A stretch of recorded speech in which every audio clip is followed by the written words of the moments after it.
So in this session, we're thinking about the gospel that the apostles taught. خب در جلسه امروز درباره انجیل رسولان صحبت میکنیم و کلام‌هایی که در اون بیان شده.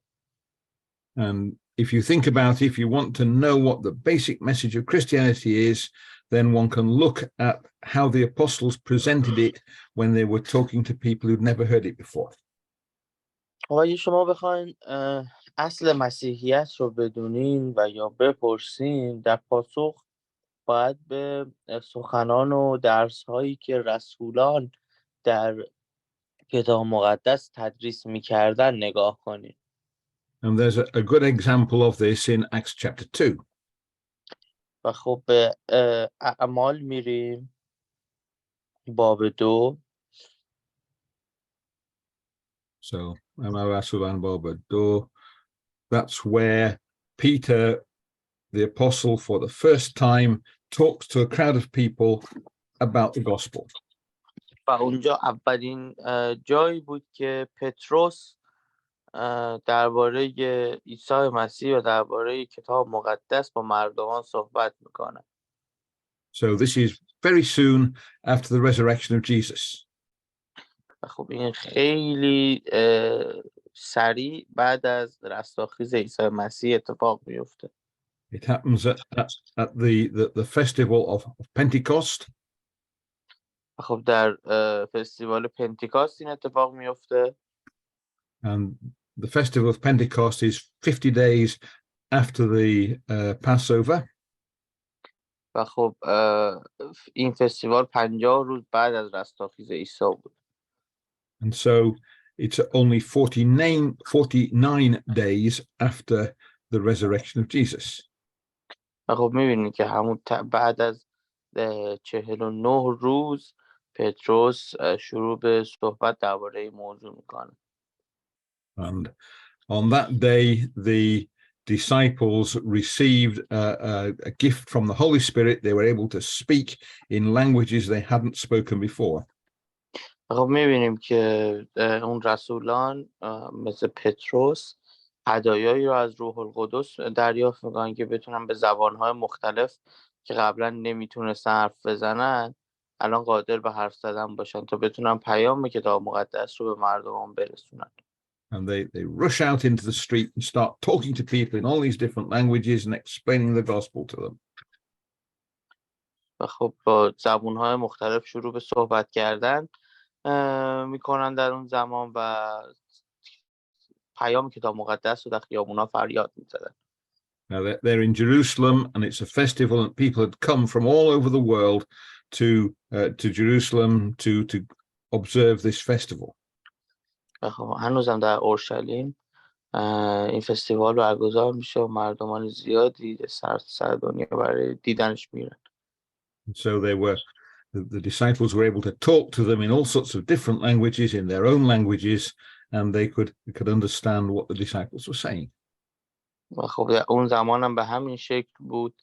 مردمان با فرهنگ‌ها و زبان‌های مختلفی اونجا بودن که رسولان قادر بودن به تمامی اون زبان‌ها صحبت کنن و پیام کتاب مقدس رو برسونن. This causes a crowd to gather to find out what's happening, and Peter talks to the crowd. و این باعث میشد این سر و صدا و این هیاهو باعث میشد که مردم دور و بر پتروس جمع بشن و به سخنان اون گوش بدن تا ببینن چی داره میگه که اینقدر دورش شلوغ شده.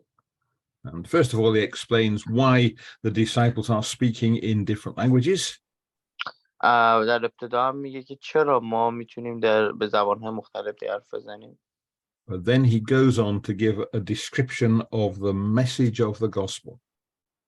و بعد از اون سراغ اون نسخه پیچیده شده توسط خدا میره که چه پیامی از کتاب مقدس قراره منتقل بشه. And this begins, well, if you can look in Acts of the Apostles, chapter 2, and we'll read verses 22 and 23. خب به اعمال رسولان باب 2 میریم آیه 22 و 23. ای قوم اسرائیل این را بشنوید، چنان که خود آگاهید عیسی ناصری مردی بود که خدا با معجزات و عجایب و آیاتی که به دست او در میان شما ظاهر ساخت بر حقانیتش گواهی داد. آن مرد بنابر مشیت و پیشدانی خود به شما تسلیم کرده شد و شما به دست بیدینان بر صلیبش کشیده کشتید. آمین. So what he's doing is he's talking about this main person in Christianity, Jesus of Nazareth. و خب اون در ابتدای صحبت شروع کرد درباره نقش اصلی مسیحیت، یعنی خود عیسی ناصری صحبت میکرد و اون رو معرفی کرد. And he describes Jesus as a man who was sent to them by God, and God has given witness that he sent him. و خب از اون به عنوان شخصی یاد میکرد که توسط خدا فرستاده شده و شاهدانی هم برای این موضوع وجود دارد. And the witness that God gave was in the form of miracles that Jesus performed. و خب اون شاهدی که در اون زمان وجود داشت در شکل یک معجزه از سوی عیسی مسیح برای ما بدل شد. Peter says in verse 22, you know about this. و خب در آیه 22 پتروس به مردمان اسرائیل میگه که شما از این موضوع آگاهید. And of course, Jesus had done some of his miracles in Jerusalem. People would talk about them. They would know that Jesus had healed people. He'd even raised the dead. و خب برخی از معجزات عیسی در همون اورشلیم بود و مردم میدونستن که معجزاتی از سمت اون رخ داده که انگشت شمار هم نبودن و تعدادشون خیلی زیاد بوده. مثلا بیماران لاعلاج رو خوب کرده و یا یک مرده رو زنده کرده. But the people of Jerusalem had taken Jesus and had put him to death. اما مردمان اورشلیم اون رو تسلیم کردن و باعث کشته شدن اون شدن. And they had done that only 51 days before Peter was talking to them. و آنها دقیقا 51 روز قبل اینکه پتروس باشون حرف بزنه این کار رو انجام دادن. But Peter tells them this is not the end of that man. ولی پتروس بهشون میگه که این پایان اون مرد نیست. Can you read verse 24 for us, please? خب اعمال رسولان باب 2 آیه 24 رو حالا میخونیم. ولی خدا او را از دردهای مرگ رهانیده برخیزانید، زیرا محال بود مرگ بتواند او را در چنگال خود نگاه دارد. آمین. So this is what's different about Jesus. God raised Jesus from the dead. و خب حالا اینجا تفاوت عیسی رو میبینیم با بقیه انسان ها. اونم اینه که خداوند اون رو از مرگ برخیزانید. And that is the beginning of the gospel that Peter taught. و خب اینم ابتدای انجیل یا کتابی بود که پتروس شروع به گفتنش کرد. Now, Peter doesn't expect those who hear him to believe that without evidence. و خب پتروس انتظار اینو نداشت که بدون مدرک و شواهد بخواد حرفش کسی باور کنه. And he gives the evidence for them, and that's what a large amount of the rest of this chapter is about. خب ادامه این باب اعمال رسولان رو اگر بخونیم میبینیم که درباره اون شواهد و مدارک داره صحبت میکنه. And the first thing that Peter does is to show that the Old Testament predicted that Jesus would be raised from the dead. و خب اولین کاری که پتروس کرد این بود که پیشبینی عهد عتیق رو که درباره مرگ عیسی صحبت کرده بود بهشون نشون داد. That was important to the people listening to him. They were Jewish people. They'd come to Jerusalem for a Jewish festival. They wouldn't want to think that there was something about Jesus that didn't fit with the Old Testament. و خب این واسه مردم اورشلیم که یهودی بودن خیلی مهم بود و تمام مردمانی که اونجا در اون فستیوال حضور داشتن یهودی بودن و خیلی واسهشون مهم بود که اگر پیش بینی عهد عتیق به وقوع پیوسته اون رو بدونن. But then we get on to evidence that means more to us today.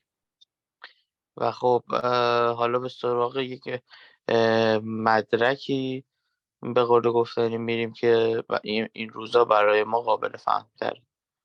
So could you read verse 32 please? خب باب 2 اعمال رسولان آیه 32. خدا همین عیسی را برخیزانید و ما همگی شاهد برانیم. آمین. Right. So Peter says it was God who raised Jesus from the dead, and we are witnesses of the fact that Jesus has been risen. خب پتروس به اونها میگه که عیسی مسیح توسط خداوند از مرگ برخیزانیده شد و ما تمامی ماها شاهد این قضیه هستیم. And Peter was there, and with him there were other disciples of Jesus who had met Jesus alive after the resurrection. و خیلی از شاهدان و رسولان دیگه هم که اونجا بودن بعد از اینکه اون زنده شد عیسی مسیح رو میبینن. And these people had met Jesus alive after he had been raised from the dead. و این مردم عیسی مسیح رو بعد از اینکه از مرگ زنده شده بود به صورت کاملا صحیح و سالم دیدن. And in fact, they had been talking to Jesus only a little bit more than a week before the time that Peter was giving this speech. و تقریبا یه هفته تا 10 روز قبل از اینکه این صحبت‌های پتروس انجام بشه مردمانی بودن که عیسی مسیح رو دیده بودن.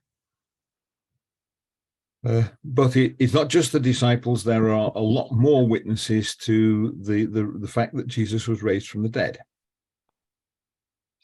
خب شواهد و مدارک دیگه و بیشتری هم وجود داشت جز اینکه عیسی مسیح از مرگ برخیزانیده شده باشه. And the Apostle Paul gives us a very convenient list of many of those witnesses to the resurrection.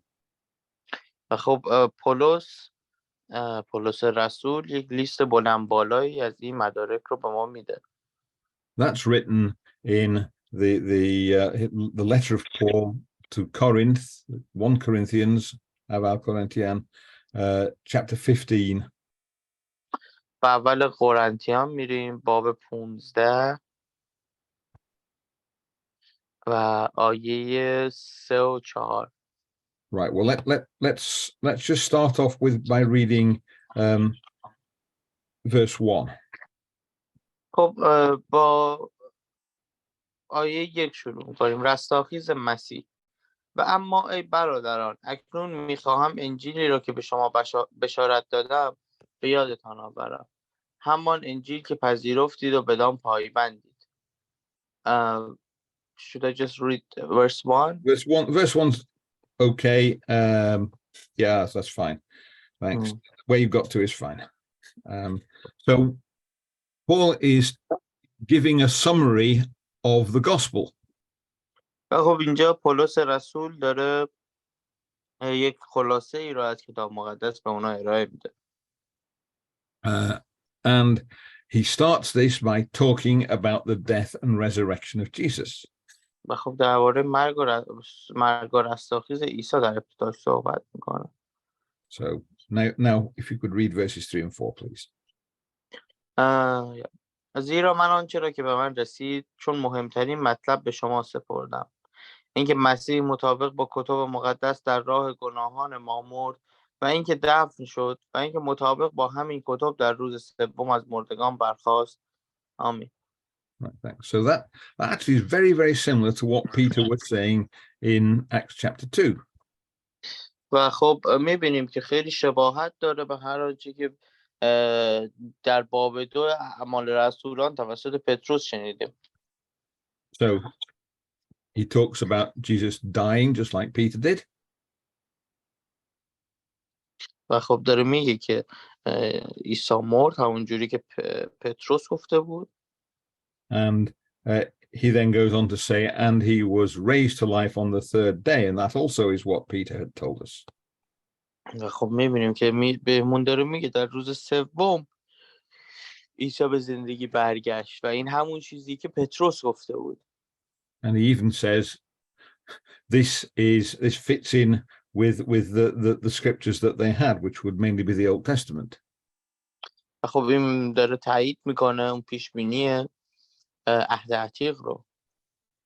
And then same idea as Peter, says there are witnesses to this. و خب داره به اون میگه که شاهدانی برای این قضیه وجود دارن. And there's a list of witnesses in verses 5 to 8, if you'd like to read that for us. و خب حالا آیه 5 تا 8 رو میخونیم که درباره یک سری از شواهد و مدارک صحبت میکنه. و اینکه خود را به کیفا ظاهر کرد و سپس بر آن 12 تن. پس از آن یک بار بر بیش از 500 تن از برادران ظاهر شد که بسیاری از ایشان هنوز زنده اند و هرچند برخی خفتند.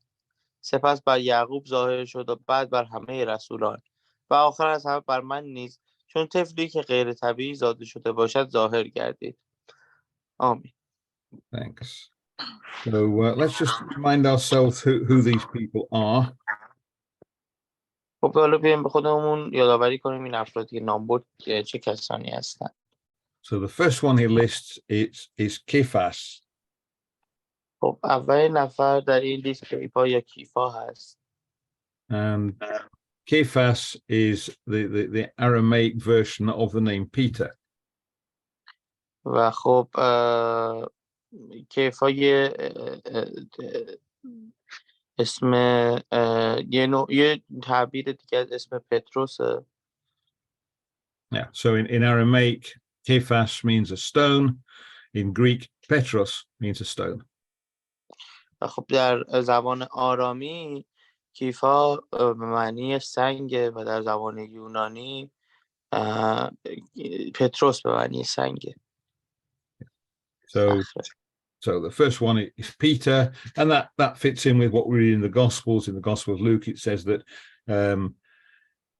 Jesus appeared first of all the men. He appeared to Peter. He appeared to Mary Magdalene before that, but Paul is only listing the men.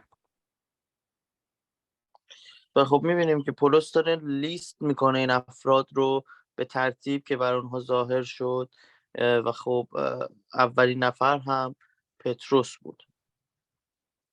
He then goes on to say, and then to the 12. و خب بعد از اون میگه که به نزد 12 تن رفت. And the 12 are the closest companions of Jesus. They were known as the 12, even though by this time one of them was dead already. و خب 12 تن 12 شاگرد امین عیسی مسیح بودن که در همه حال در کنار اون حضور داشتن و درس میگرفتن ازش، پیامهاش رو بشارت میدادن و خب یکی از اونها هم که بهش خیانت کرده بود از میان رفته بود. Now the important thing about the 12, these people knew Jesus very well. They'd been traveling around with him during the time he was teaching. خب این 12 تن در همه جا در کنار عیسی مسیح حضور داشتن و زمانی که اون سفر میرفت تا پیام خداوند رو برسونه همراه اون بودن. So when they met Jesus, they would know who it was. There's no doubt in their mind this is Jesus. و خب وقتی عیسی مسیح رو ببینن قطعا اون رو میشناسن بدون هیچ شکی. If you go on looking in verse 6, it talks about 500 brothers at one time. و خب در با آیه 6 هم اگه نگاه کنیم داره درباره 500 برادر صحبت میکنه. And what you've got there is a very large number of people. خب یه عدد بزرگی از مردم به حساب میاد این موضوع. Now, 500 is a lot of people. Some of them would know Jesus very well. Some of them would met him, but that will be about all. و خب در این 500 نفر خب یه عدد خیلی بزرگی به حساب میاد. یک سری ها بودن که عیسی رو به خوبی میشناختن، یک سری ها بودن درباره او شنیده بودن و یک سری ها هم بودن که اون رو نمیشناختن. So we read about this particular occasion in the Gospel of Matthew. و خب ما درباره این موضوع در انجیل متی میخونیم. And it's in Matthew chapter 28. خب متی باب 28. And it's verses 16 to 20. و خب آیه 16 تا 20 رو میخونیم. مأموریت بزرگ. آنگاه آن 11 شاگرد به جلیل بر کوهی که عیسی به ایشان فرموده بود رفتند. چون در آنجا عیسی را دیدند او را پرستش کردند، اما بعضی شک کردند. آنگاه عیسی نزدیک آمد و به ایشان فرمود تمامی قدرت در آسمان و بر زمین به من سپرده شده است. پس بروید و همه قوم‌ها را شاگرد سازید و ایشان را به نام پدر و پسر و روح القدس تعمید دهید و به آنان تعلیم دهید که هر آنچه به شما فرمان دادم به جا آورند. اینکه من هر روزه تا پایان این عصر با شما هستم. Thank you. So here we are on the mountain in Galilee. Matthew starts off talking about the 11 surviving disciples because that's who's interested in. و خب حالا میبینیم اینجا بر روی کوه جلیل شاگردان به پرستش عیسی میپردازن و اینجا عیسی مسیح به اونها مأموریت بزرگشون رو میگه. It says, but there's some who doubted. Well, the disciples had met Jesus already. They knew he was alive. So we've got other people there as well. خب ولی برخی احساس میکردن که یه شک داشتن که این خود عیسی مسیح نباشه. And some of them probably didn't know Jesus very well. There were 500 after all. خب بعضی هم در اون 500 نفر خلاصه نمیشناختن.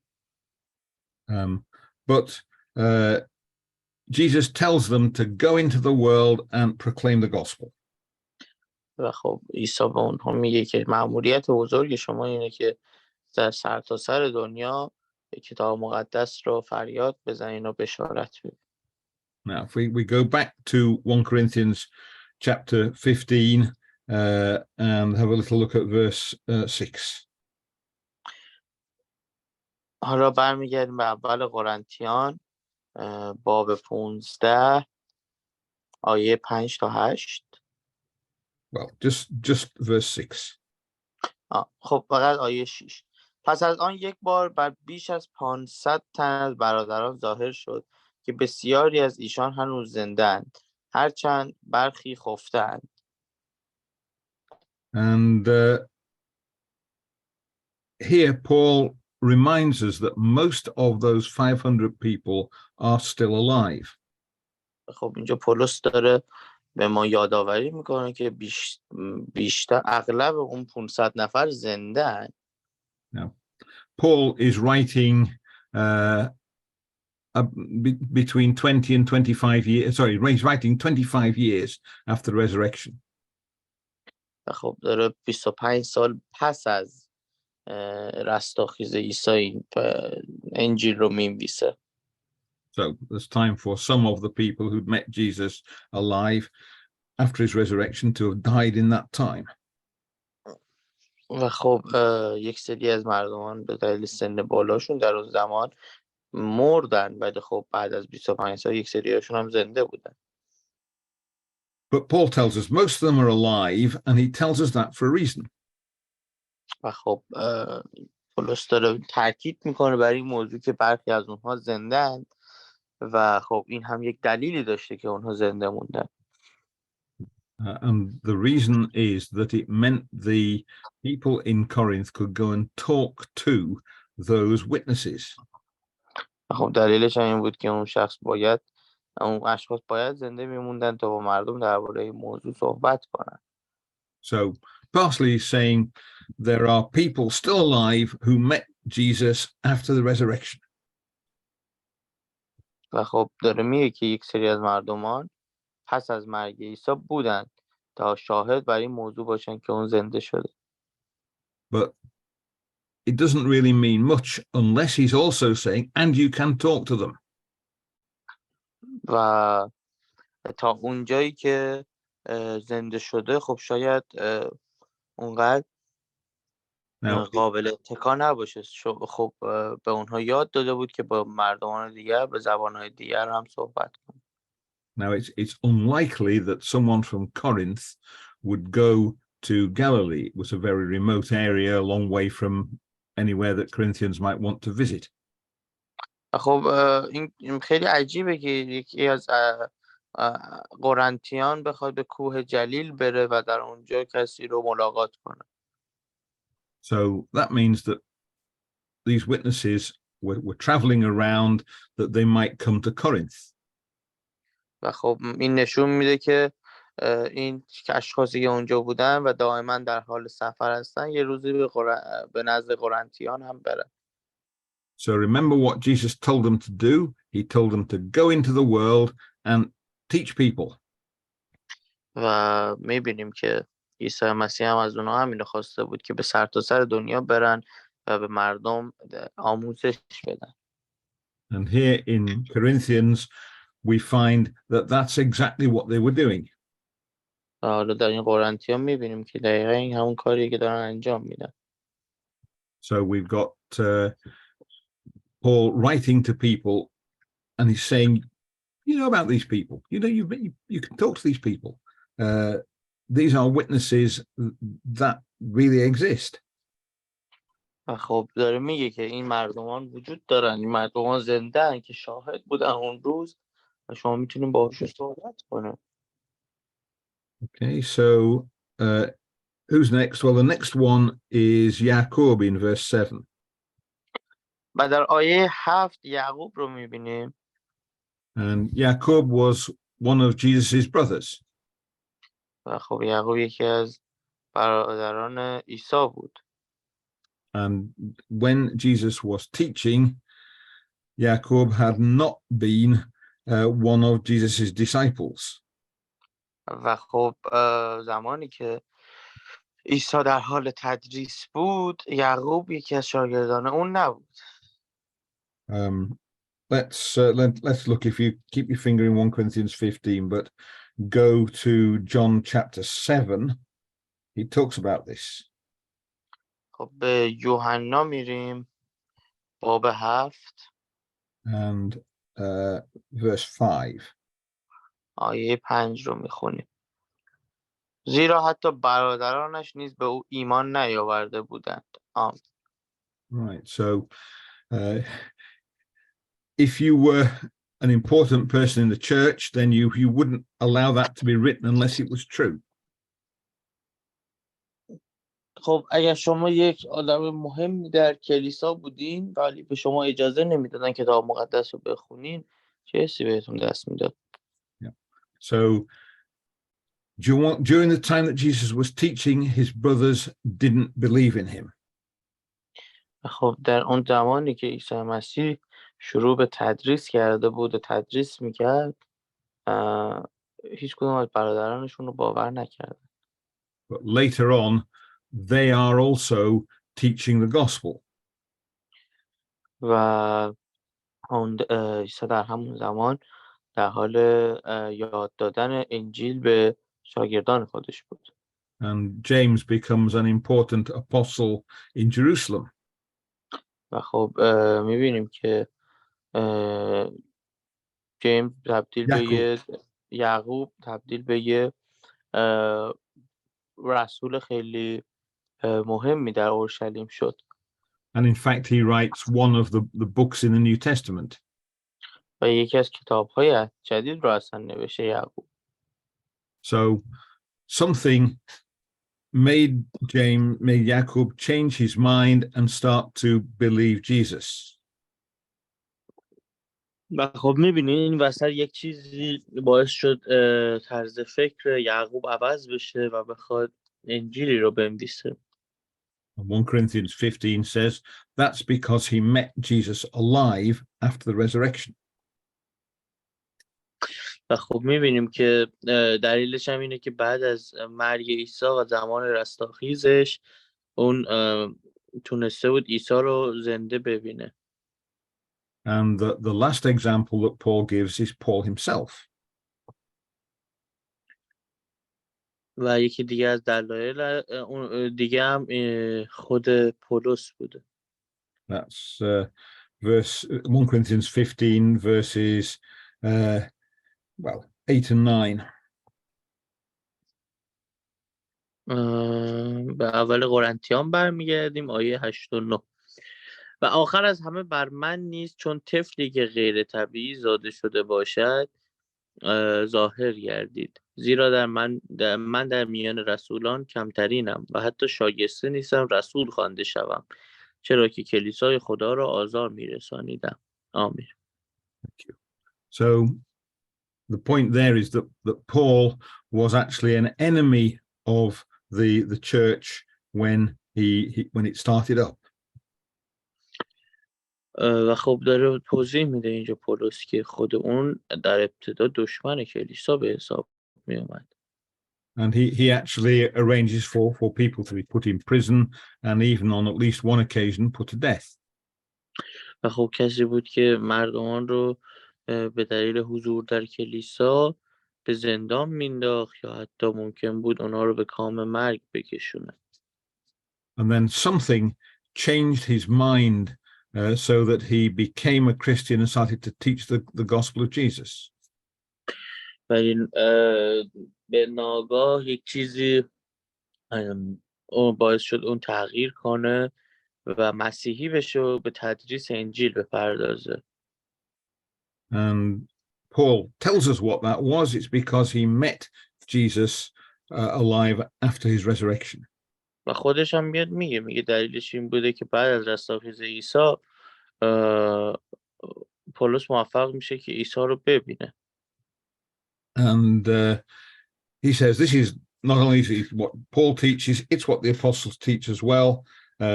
Verse 11, he's talking about the apostles there.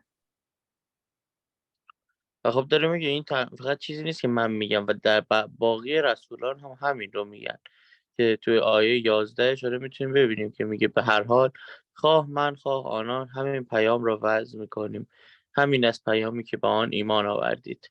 آمین. So we've got evidence of people meeting Jesus alive after his resurrection. خب میبینیم یکی از شواهد و مدارک اینه که عیسی مسیح رو پس از رستاخیزش زنده دیدن. And it's a lot of people. و خب اینا افراد بسیار زیادی هستن. Now, sometimes people say, well, why didn't he go to Rome and appear in the Senate in Rome where all the important people were? و خب حالا برخی از مردم شاید میپرسیدن که چرا اون در روم ظاهر نشد. Well, there wouldn't have been any reason for doing that because they wouldn't have known who he was.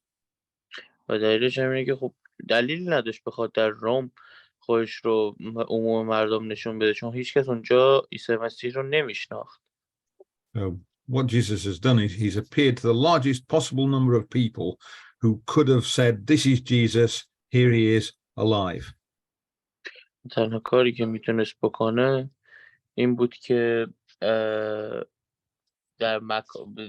در جایی که بیشترین افراد ممکن حضور داشتن و اون رو میشناختن ظاهر بشه تا به پیام خودش رو برسونه.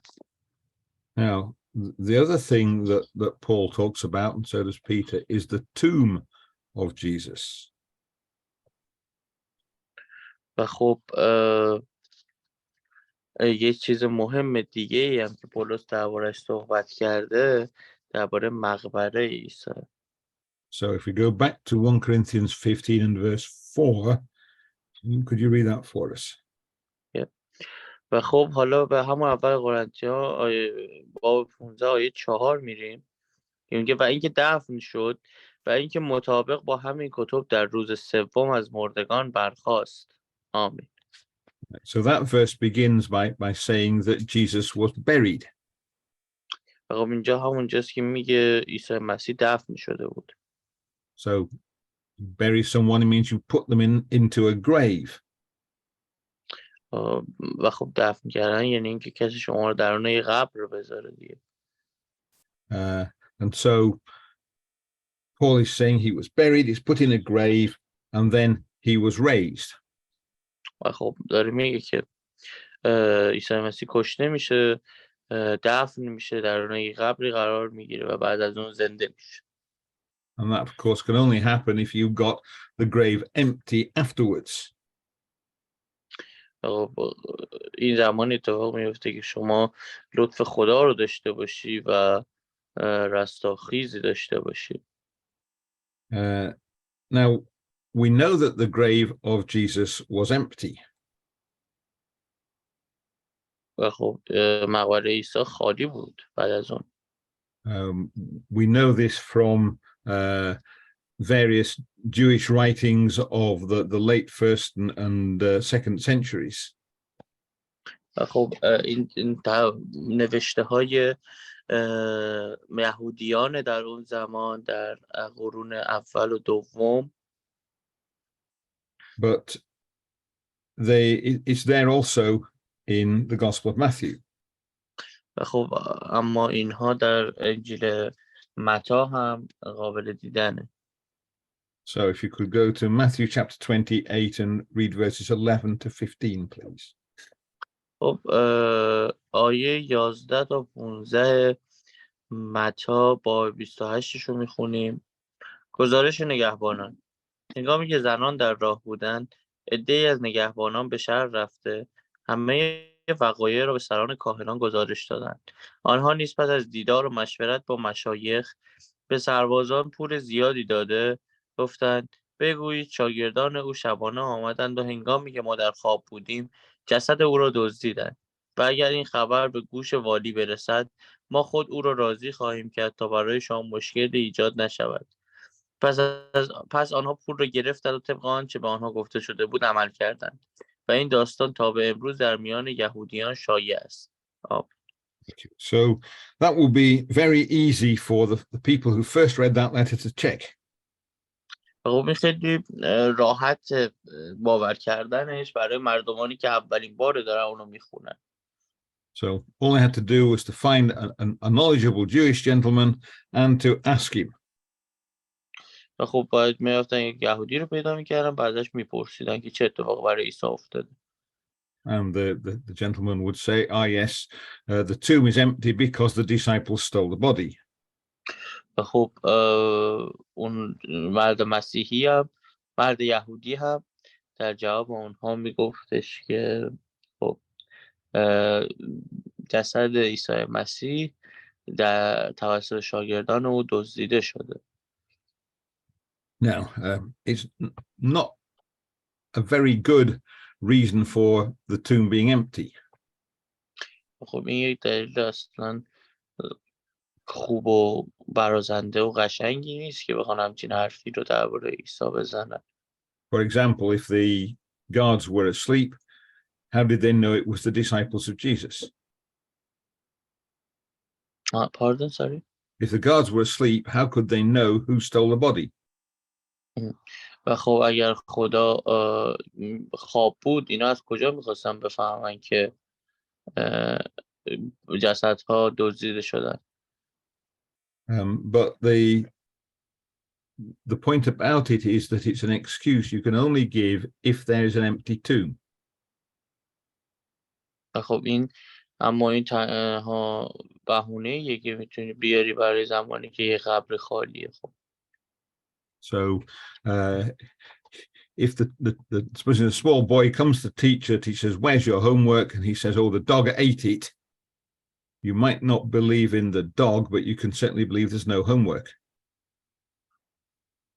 و خب اگر یک سری اعمالی در خونه انجام شده باشه و مثلا یه کار بدی انجام شده باشه حتی و پسر شما یا فرزند شما بیاد به شما بگه که کار من نبوده و کار سگ بوده، قطعا شما باور نمیکنید، چون یک سری اعمال از خب انسان ها فقط برمیاد. And it's the same thing here. It's a bad excuse, but the fact they were making an excuse at all shows that the tomb was empty. و خب میبینیم اینجا همون اتفاق افتاده، یک بهونه غلط بیان میشه، ولی خب اون بهونه توسط برخی افراد باور میشه. So there are two ways you could tell that Jesus had been raised from the dead. حالا دو راه وجود داره برای اینکه به اثبات کنیم که عیسی مسیح از مرگ برخیزانیده شد. And both of them are important. و جفتشون هم خیلی مهم. So if the disciples had seen Jesus but then found that the body of Jesus was in the tomb, they would have said, oh, it was just a vision. خب اگر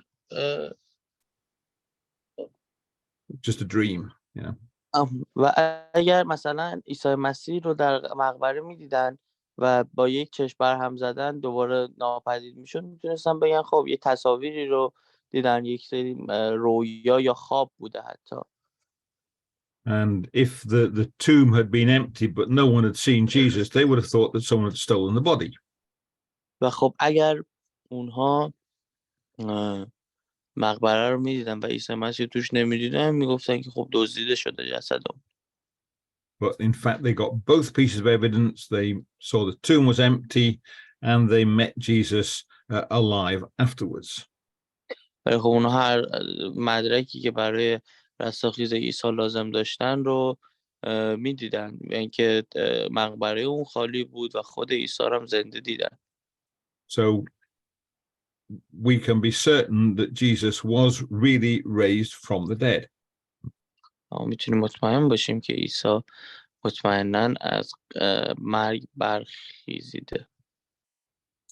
So the question is, what does that mean? What does that tell us that we didn't know before? حالا سوال اینه که خب این یعنی چی؟ این چه چیزیه که ما نمیدونستیم و الان میدونیم؟ Well, there are several things that the Bible says follow on from the resurrection. خب یه چیزهای زیادی وجود داره که در کتاب مقدس به ما گفته میشه توسط رستاخیز عیسی اونها رو دنبال کنیم. And the first of them is here in Acts chapter 2, where we started off. So Acts chapter 2 and verse 36. خب به باب 2 اعمال رسولان میریم، آیه 36. پس قوم اسرائیل جملگی به یقین بدانند که خدا این عیسی را که شما بر صلیب کشیدید خداوند و مسیح ساخته است. Right. So this says that God has made Jesus Lord and Christ. خب میبینیم اینجا داره میگه که خداوند عیسی خداوند و مسیح برای شما در یک زمان ساخته. حالا اینجا مسیح به معنای پادشاه و یا نجات دهنده موعود اسرائیل. Right. Yeah. So it's got God has made him God in your translation. The word in Greek is not the word for God. It's a word just means a very important person. خب حالا اینجا لورد که گفته شده در زبان ما به خداوند معنی شده، ولی در زبان یونانی به معنای یک شخص بسیار والا مقام، به شخصیت مهم معنی میشه. And you can see it doesn't mean God, because God has made him, and then this important person. God doesn't make someone God. God just is God. خب میبینیم که ما فقط یک خدا داریم و خداوند نمیتونه یعنی خداوند نمیاد هیچ وقت یه خدای دیگه ای رو به وجود بیاره. پس اینجا زمانی که لرد برای ما معنی میشه به عنوان خداوند، منظور یک شخص والا مقام، یک شخص مهم، یک شخص ارزشمند. Yeah, it's a Greek word, kyrios, which just means someone very important. خب یه کلمه یونانیه که کیریاس معنی میشه به معنی یه شخص مهم. Anyway, the other word is the word masih, which was a person predicted in the Old Testament. و خب کلمه دیگه هم مسیحه که در عهد عتیق پیش بینی شده بود. And if we go to Psalm 2, we can see what this word means. خب به مزمور میریم.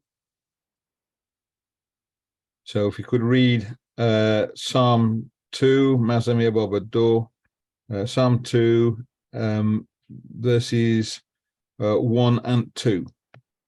خب به مزامیر باب 2 میریم، آیه 1 و 2. سلطنت پادشاه برگزیده خدا. از چه سبب قوم ها میشورند و ملت ها به عبث تدبیر میکنند. پادشاهان زمین به صف میشوند و فرمان روایان به مشورت مینشینند بر ضد خداوند و بر ضد مسیح او. Right. So the kings of the world here are they're trying to resist God and the Masih. و میبینیم فرمان روایان و پادشاهان دنیا دارن سعی میکنن بر ضد خداوند و عیسی مسیح وایسن. And what's happening is we've got a picture of a time when the world is going to be governed by God. He's going to rule it through the person he has chosen, and that person is called the Masih.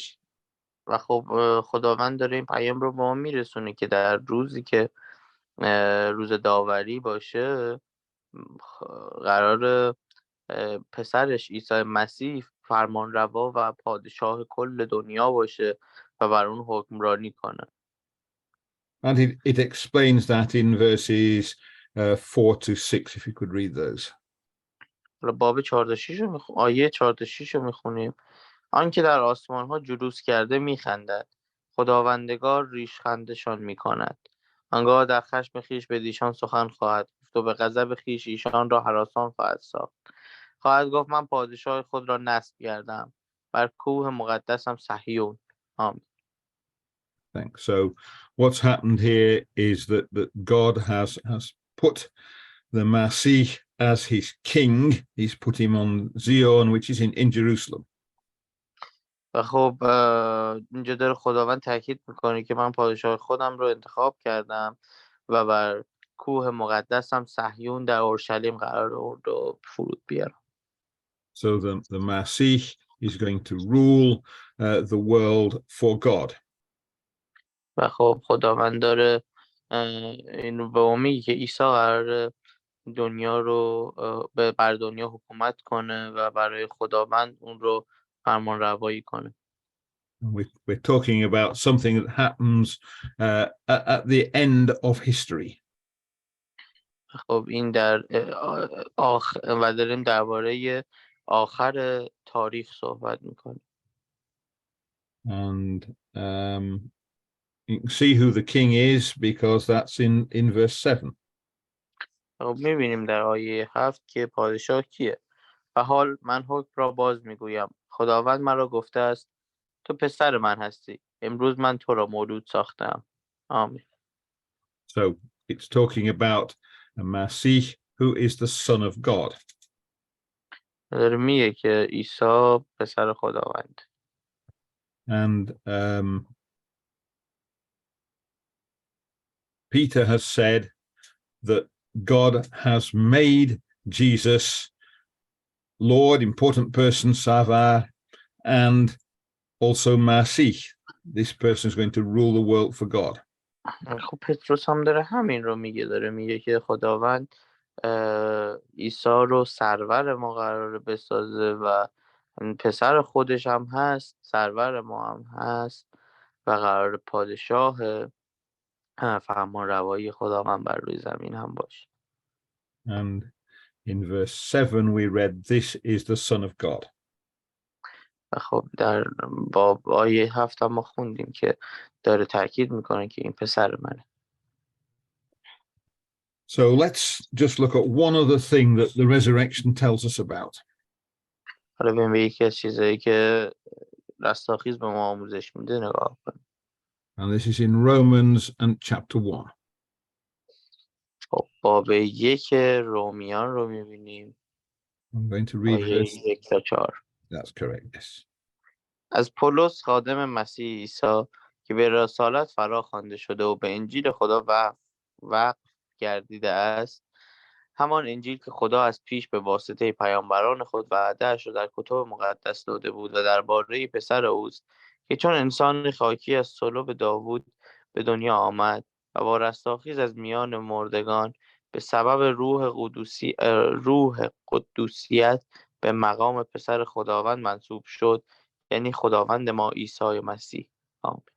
Thank you. So there it's telling us that Jesus has been shown to be the Son of God by the fact that God raised him from the dead. خب در اینجا میگه که عیسی مسیح پسر خداوند شد زمانی که از مرگ اون رو برخیزانید خداوند. So Jesus said he was the Son of God, and God raised him from the dead and proved that what Jesus was saying was true. و خب عیسی میگفت که من پسر خداوندم با رستاخیزی که به او اهدا کرد به مردمان دیگه ثابت کرد که اون پسرش. So let's summarize what we've seen. و خب حالا بیایم یه خلاصه از چیزایی که خوندیم رو ببینیم. So we've seen that Jesus died and he rose again from the dead. دیدیم که عیسی مرد و دوباره از مرگ زنده شد. And we saw that there is evidence that shows that has to be true. و شواهد و مدارکی رو دیدیم که ثابت کردن این موضوع درست. And then we saw what that evidence tells us, and it tells us that Jesus has defeated death. و داره به ما میگه که عیسی موفق شد مرگ رو شکست بده. And that God has made Jesus into probably the most important person ever. و خب خداوند عیسی رو به مهمترین انسان تاریخ تبدیل کرد. Because he's the person who is going to come back and he's going to rule the world at some time in the future. خب داره به ما میگه که در زمانی در آینده قراره که پادشاهی خداوند توسط عیسی فرمان روایی بشه. And that is the basic gospel that the apostles were teaching. خب این هم درباره رسولانی حرف زد که انجیل اون رو درس میدن. So, thanks for listening. ممنون از همه که گوش دادن.